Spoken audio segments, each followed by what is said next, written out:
In the news this week, campaigners celebrate a crackdown on addictive betting machines. The Christian Institute's director warns against NoFault Divorce, and Paralympic legend Baroness Tanni Grey-Thompson speaks out against assisted suicide. Hello. The government has announced that stakes for fixed odds betting terminals will be cut to £2. Currently, they can be as high as £100 and placed every 20 seconds. Campaigners are welcoming the crackdown on the machines, which they say are a social blight. The Christian Institute has long called for action on FOBTs, raising alarm bells as far back as 2005. Gambling companies had mounted fierce resistance to the change, but Culture Secretary Matt Hancock said the government made the decision because of the impact on vulnerable people.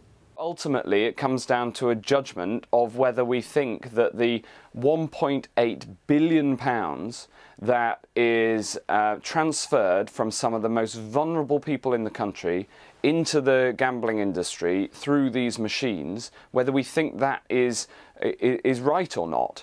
It is unclear how long the change will take to come into effect, with Parliament needing to consider legislation.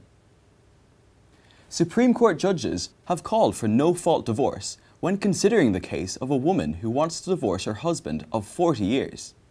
Teenie Owens does not want to wait the required 5 years of separation to divorce her husband Hugh, and so has accused him of unreasonable behaviour. However, a family court and the Court of Appeal have found the issues she raised to be of the kind to be expected in marriage. Two of the judges said the obvious solution was to introduce no-fault divorce, meaning couples would no longer have to assign blame to one another. However, the Christian Institute's director, Colin Hart, explained why a no-fault system would be bad for society. It will be a disaster for two reasons. One, it scraps the idea of justice in divorce, so the innocent spouse will no longer be able to get a divorce on the grounds of adultery. Second, it will be a conveyor belt to divorce. It'll mean that the 10,000 couples that currently think twice, they file for divorce, then think again, those people will be pushed through a procedure which will mean they get a very fast and slick divorce. Well, it's not the procedure that causes the problem, it's the fact of divorce that causes the real negative impacts of divorce for adults and children. That's what we should be concerned about. That's why we should oppose no-fault divorce. Former Paralympic star Baroness Tanni Grey-Thompson has warned Guernsey lawmakers not to legislate for assisted suicide. The island's parliament has been debating a bill to allow residents to kill themselves with assistance from a doctor. But 16-time Paralympic medal winner Baroness Grey-Thompson says the proposal is dangerous and risks making disabled people collateral damage.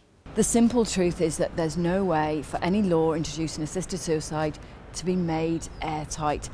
Not only will vulnerable people be put at risk, but in jurisdictions around the world where laws have changed, like a steadily dripping tap, criteria for access to assisted suicide has broadened and the number of people dying have crept up. Gavin St Pierre, Guernsey's Chief Minister, is backing the motion, claiming it is about giving people choice. But Guernsey's Policy and Resources Committee has refused to support it.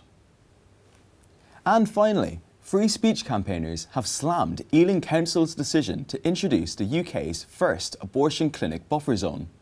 The council recently voted to introduce a public spaces protection order barring protesters within 100 metres of an abortion centre in Ealing.